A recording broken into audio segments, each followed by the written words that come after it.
दिल मेरा तस्खीर किया एक अरबी ने मुक्के मदनी हाशमियो मुत्तलबी ने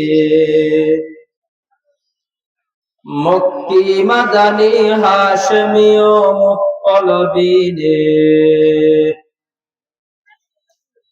दिन की सूरज डूब रहे हैं हम लोगों की सामने दिन की सूरज डूब रहे हैं हम लोगों की सामने रोज महशर किया जवाब है मुस्तफा की सामने रोज महशर किया जवाब है मुस्तफा की सामने قالوا سبحانك لا علم لنا إلا ما علمتنا إنك أنت العليم الحكيم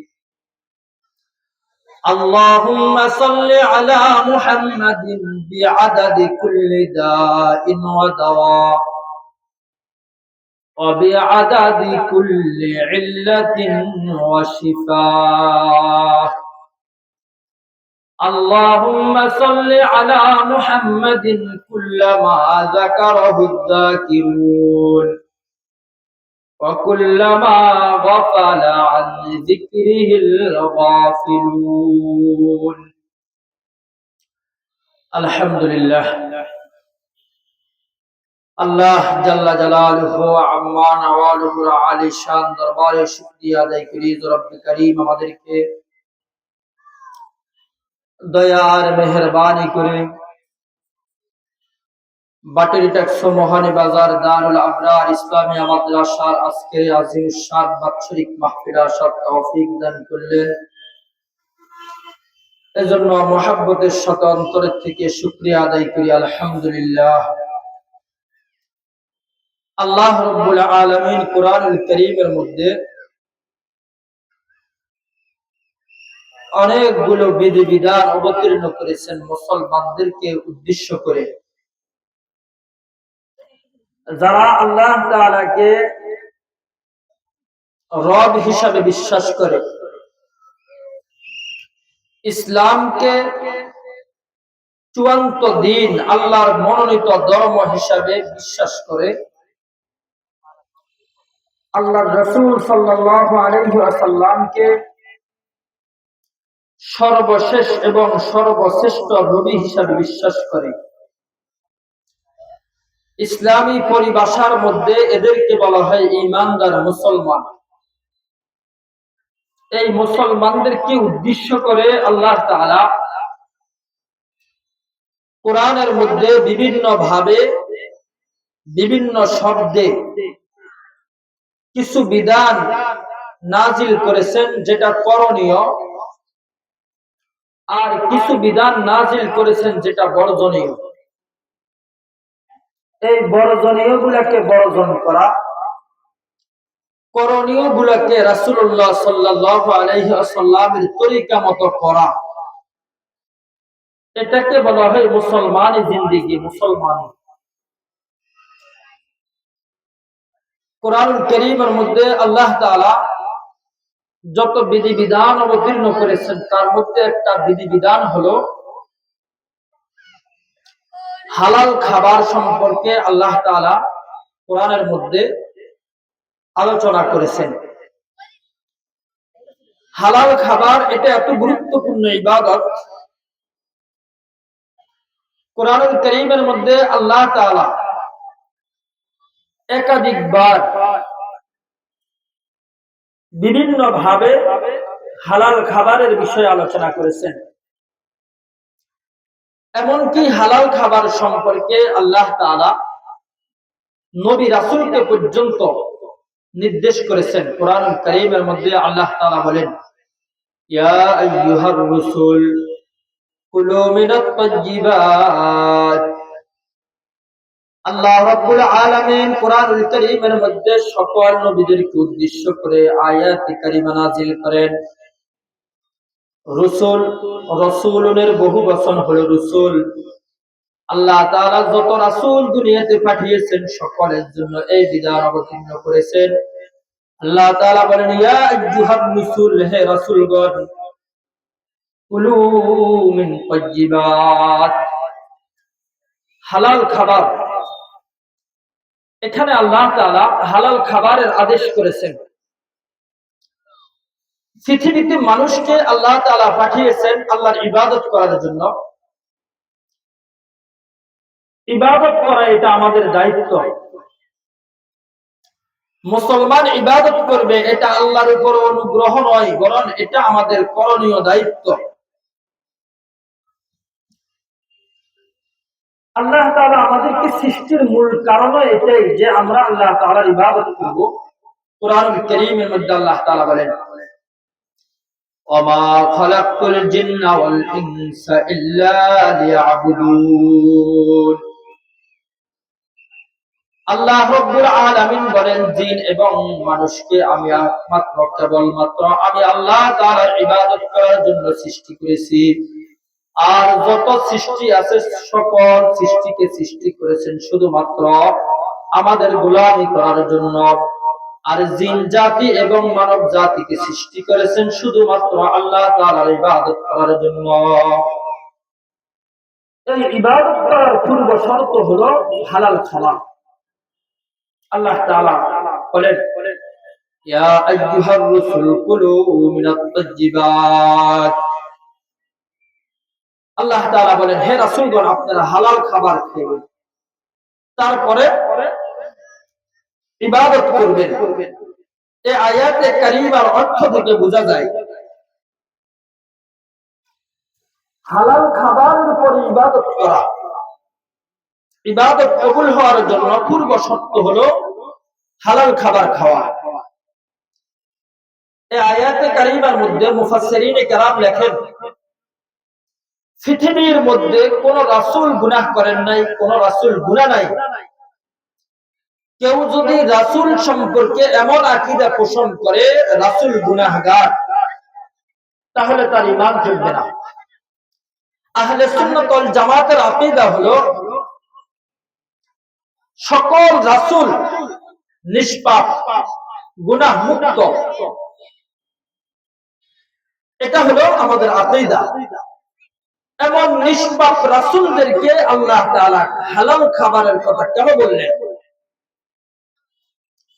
কোরআনের বিভিন্ন আয়াতের মধ্যে আল্লাহ তাআলা রাসূলদেরকে ইস্তিগফারের কথা বললেন। যেই রাসূলের গুনাহ নাই সেই রাসূলকে ইস্তিগফারের কথা কেন বললেন? মুফাসসিরিনে কেরাম বলেন, আল্লাহ তাআলা রাসূলকে ইস্তিগফারের কথা বলে আল্লাহর রাসূলের উম্মতদেরকে ইস্তিগফার শিক্ষা দিয়েছেন। মুফাসসিরিনে কেরাম বলেন, আল্লাহ রাব্বুল আলামিন রাসূলদেরকে ইস্তিগফারের কথা বলেছেন, অথচ রাসূলগণ কোনো গুনাহ করেন নাই। আল্লাহ রাব্বুল আলামিন রাসূলদেরকে ইস্তিগফারের কথা বলে পুরা পৃথিবীর মুসলমানদেরকে ইস্তিগফার করার প্রতি উৎসাহিত করেছেন, তাদেরকে ইস্তিগফার করা শিক্ষা দিয়েছেন। ঠিক তেমনি ভাবে এই আয়াতে কারিমা, ইয়া আইয়ুহার রাসূল কুলু মিনাত তাইয়্যিবাত ওয়া'মালু সালিহা, আল্লাহ তাআলা রাসূলদেরকে বলেছেন হালাল খাবারের কথা, তারপরে ইবাদত করার কথা বলেছেন। পৃথিবীর কোন রাসূল গুনাহ করেন নাই, হারাম খাওয়ার তো প্রশ্নই আসে না। হালাল খাবার খাওয়ার, হারাম খাওয়ার কোনো প্রশ্নই আসে না। তারপরেও আল্লাহ তাআলা কেন রাসূলদেরকে হারাম থেকে বাঁচার জন্য বললেন, হালাল খাওয়ার জন্য বললেন? মুফাসসিরিন কেরাম এই আয়াতের ব্যাখ্যার মধ্যে লেখেন, আল্লাহ তাআলা রাসূলদেরকে হালাল খাবারের কথা বলে সকল উম্মতদেরকে হালাল খাবারের প্রতি উৎসাহিত করেছেন, হালাল খাওয়ার জন্য বলেছেন। আল্লাহর রাসূলরা হারাম খাবে একটা প্রশ্নই আসে না। তা আল্লাহ তাআলা রাসূলদেরকে হারামের পথ থেকে বেঁচে থাকার জন্য বলেছেন, তার মানে হলো উম্মতরা যেন হারাম থেকে বেঁচে থাকে। আল্লাহ তাআলা রাসূলদেরকে হালাল খাবারের কথা বলেছেন, তার মানে হলো যেন উম্মতেরা হারাম থেকে বেঁচে থাকে, হালাল খাবার গ্রহণ করে। মুহতারাম হাজিরিন, তাহলে হালাল খাবার এটা একটা গুরুত্বপূর্ণ ইবাদত। হালাল খাবারের উপরে আমাদের ইবাদত কবুল হওয়ার সম্পর্ক। কুরআনুল কারীমের অন্য আয়াতের মধ্যে আল্লাহ তাআলা বলেন, ইয়া আইয়ুহাল্লাযীনা আমানু কুলু মিন তাইয়্যিবাত মা রাযাকনাকুম ওয়াশকুরুল্লাহ ইন কুনতুম ইয়্যাহু তা'বুদুন। আল্লাহ রাব্বুল আলামিন বলেন, ইয়া আইয়ুহাল্লাযীনা আমানু, হে বান্দারা, তোমরা মিনাত তাইয়্যিবাত, কুলু মিনাত তাইয়্যিবাত, তোমরা হালাল খাবার খাও। মা রাযাকনাকুম, আল্লাহ তাআলা তোমাদেরকে যে রিজিক দান করেছেন, ওই রিজিকের মধ্যে অনেকগুলা রিজিক আছে হারাম, আবার অনেকগুলা রিজিক আছে হালাল।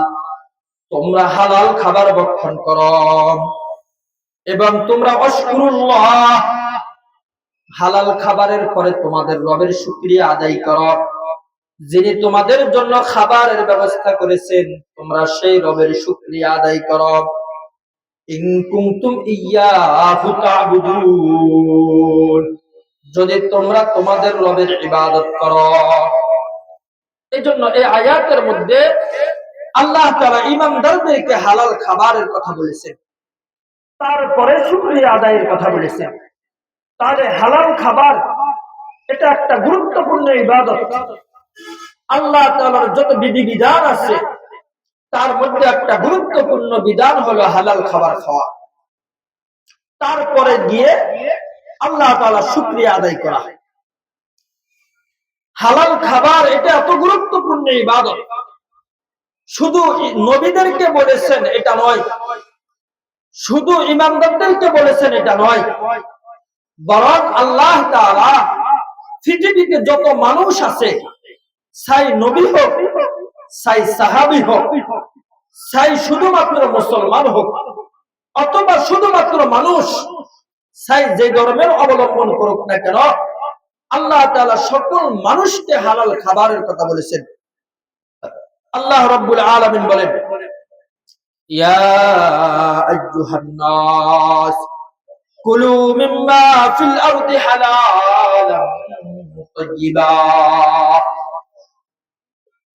আল্লাহ রাব্বুল আলামিন বলেন, ইয়া আইয়ুহান নাস কুলু মিম্মা ফিল আরদি হালালান তাইয়্যিবা।